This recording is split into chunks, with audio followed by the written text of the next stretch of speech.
पावन का मिला क्या खूब जोड़ा है। भक्त भगवान से कहता बाप रो क्या जोड़ा मिला है हमारा और आपका। अरे आप जो है कि पतितों को पावन करने वाले और हम पतितों में पतित, पतित से पतित पावन का मिला क्या खूब जोड़ा है। न तुम सच्चों में कम सच्चे न हम झूठों में कम झूठे। न तुम सच्चों में कम सच्चे न हम झूठों में कम झूठे। अच्छा ये भजन है बिंदु जी का है और बिंदु जी कहते हैं सरकार ये जितने सिकवे गिले हैं एक शर्त पर बैठ सकता है। भगवान के किस शर्त पर। हे करुणा सिंधु कर दो बिंदु पर करुणा नजर अपनी। करुणा सिंधु कर दो बिंदु पर करुणा नजर अपनी। तो सब झगड़ा ही मिट जाए न तुम झूठे न हम झूठे। मिट जाए न तुम झूठे न हम झूठे। हमारे पार तुम निकले मदन मोहन सनम झूठे। बिंदु जी की ये पद्य रचना है और बिंदु जी भगवान से लड़ रहे हैं। अच्छा बिंदु जी की पद्य रचनाओं को आप पढ़ेंगे तो ऐसा जान पड़ेगा मानो जैसे भक्त भगवान से जबरदस्ती अधिकार मांग रहा है। जबरदस्ती कह रहा है कि हमारे ऊपर कृपा कर दिए नहीं तो आप बदनाम हो जाएंगे। क्यों कि पतित से पतित पावन का मिला क्या खूब जोड़ा है। आप पतित पावन हैं और मेरे जैसा पतित आपके सामने है। मुझे पावन कर दीजिए तब ना आप पतित पावन कहेंगे। न तुम सच्चों में कम सच्चे न हम झूठों में कम झूठे। अंत में कहते हैं कि हे करुणा सिंधु कर दो बिंदु पर करुणा नजर अपनी। तो सब झगड़ा ही मिट जाए न तुम झूठे न हम झूठे।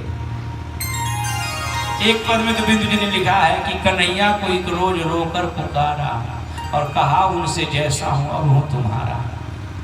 वो बोले कि साधन किए तूने क्या क्या। तो मैं बोला किसे तुमने साधन से तारा।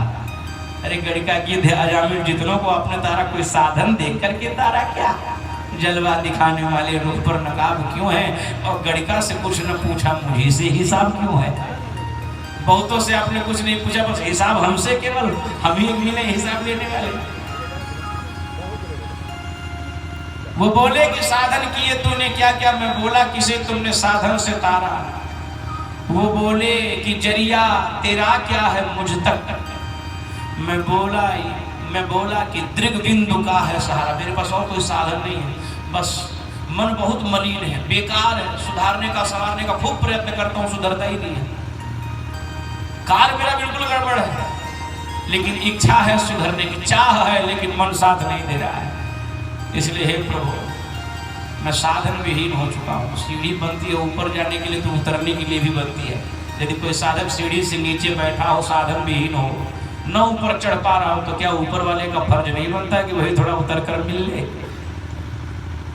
तो वो बोले कि जरिया तेरा क्या है मुझ तक। मैं बोला कि दृगबिंदु का है सहारा। वो बोले परेशान तेरी बहस से। मैं बोला ये कह दो तू जीता मैं हारा। मैं बोला तू कह दो तू जीता मैं हारा। आज प्रयागराज जी में सरयू के किनारे बैठकर रो रहे हैं।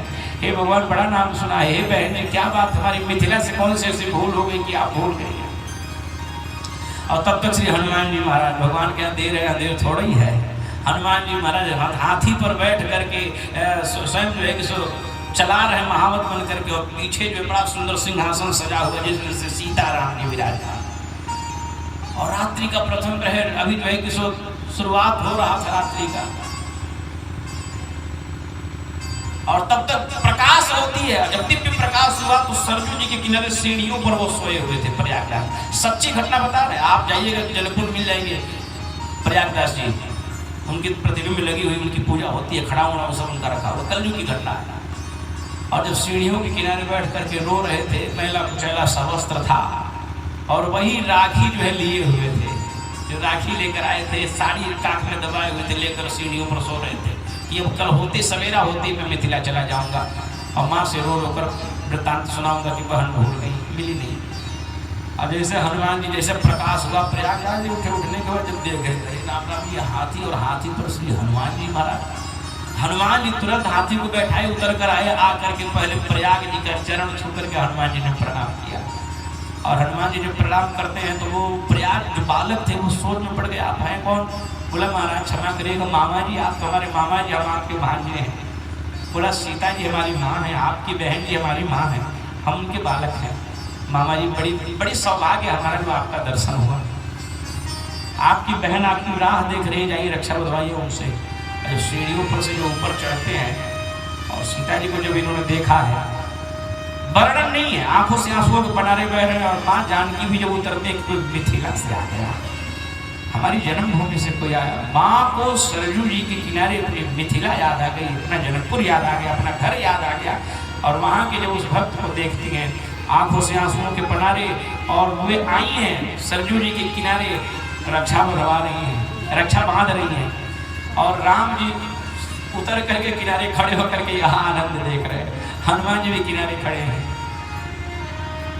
बांधने के बाद जब रक्षा बंध गई है तो देने की जब बात कुछ आई तो साड़ी निकाल कर वही आगे किया। और जैसे साड़ी उन्होंने आगे किया, माता जानकी जी की आंखों से आंसुओं को पड़ा रहे, बोला भैया तुम ये माँ की साड़ी उठा लाए हो? माँ के पास तो यही एक साड़ी थी। माँ तो परेशान होगी, बोला हाँ यही तो था, बस दूसरा क्या ले आता। माँ ने आशीर्वाद दिया, कृपा किया, माथे पर हाथ रख दिया। रामायण में तुलसीदास जी लिखते कि शीतल सुखद छाह जय करके भगवान का माता भगवान श्री सीताराम जी का, चाहे राम जी का फिर चाहे माता जानकी जी का वरद हस्त जिसके सर पर पड़ गया, मीतत पाप ताप माया सब समाप्त हो जाता है। कृपा कर दिया उन्होंने उनके ऊपर। और हाथ जोड़ करके जब विदा हुए तो माता जी ने कहा कि जाकर सब सुना दीजिएगा, सब कुशल से कोई दिक्कत नहीं है। माँ से सुना दीजिएगा कि उनके संस्कारों में बड़ी ताकत है, मिथिला की संस्कार मिला है जानकी को। प्रणाम किए, पुनः विदा हुए, माता जी चलिए, आदृश्य हो गए श्री हनुमान जी से सीताराम जी। और उनकी आंखों में एक विशेष चमक, एकदम गदगद हो गए, नाचने लगे। सवेरे होते ही जो है कि सरजू जी का जलपान करने के बाद वहाँ से मिथिला के लिए पुनः प्रस्थान करते हैं। और मिथिला में जब आए ना, उनकी माँ तो उनकी राह देख रही थी। माँ जब देखती है तो अंक भर करके रोने लगती हैं और वही राखी दिखाते हैं कि देखो राखी बढ़वा करके आया। जब राखी दिखाई तो उनकी माँ ने पूछा, ये वैसी राखी उन्होंने जीवन में कभी नहीं देखा था, इतनी दिव्य राखी माता जानकी जी ने जो स्पर्श कर दिया था। और जब देखती हैं और जब इनको देखी तो इनके व्यवहार में बहुत ज़्यादा परिवर्तन हो चुका था, बहुत ज़्यादा परिवर्तन हो चुका था, एकदम पागलों के जैसे। क्षण में हंसते थे, क्षण में रोते थे, क्षण में गाते थे। और माता जी जब देखी तो समझ गई बस लगता है कि इनको भगवान मिल गए, इनके ऊपर कृपा हो गई है। महाराज 15 साल की उम्र होते होते वो जनकपुर में जो जनक जी का मंदिर है, उस जनक जी के मंदिर में ही रहने लगे और वहीं के वो पुजारी हो गए। पुजारी होने के बाद जीवन पर्यंत मिथिला रहे। मिथिला के बाद वो अयोध्या चले आए। अयोध्या में वैसे मिथिला के बहुत संत हैं और मिथिला आए। जीवन पर्यंत वो राम जी को अपना बहनोई ही माने, पहुना ही माने, और माता जानकी जी को अपना बहन। और ऐसे वो दिव्य महात्मा थे कि जब चाहते श्री सीताराम जी का दर्शन कर लेते थे। एक बार कथा सुन रहे थे, तुलसी पीठ में कथा हो रही थी, कथा सुन रहे थे और वनवास की कथा चल रही थी। व्यास जी जैसे कथा कह रहे हैं कि सीताराम जी बन जा रहे हैं और वो रो रहे थे, माला जपते थे और रोते थे और कहते थे कि भैया घर में किसके झगड़ा नहीं होता, हमारे बहनोई साहब ने सही नहीं किया, घर में झगड़ा तो सभी के होता है, लेकिन इतनी छोटी सी बात में घर छोड़कर जंगल निकल गए। कथा समाप्त होने के बाद व्यास जी के पास जाकर उनका चरण पकड़कर कहे कि मेरे बहनोई जी कहाँ तक पहुँचे हैं। उन्होंने कहा महाराज अभी चित्रकूट तक पहुँचे हैं। बोला ठीक है मैं चलता हूँ, उनको बुलाने जा रहा हूँ, उनको मनाने जा रहा हूँ। चित्रकूट गए, ऐसे ऐसे संत जीवन में मिले हैं, ऐसे ऐसे संत जिनको भगवान ने साक्षात दर्शन दिया है। तो भगवान ज्ञानियों को कम मिलते हैं और भक्तों को बड़ी जल्दी कृपा कर देते हैं, जिनका मन निर्मल हो जाता है। निर्मल मन जन सो मोहि पावा, मोह कपड़ छल छिद्र न भावा।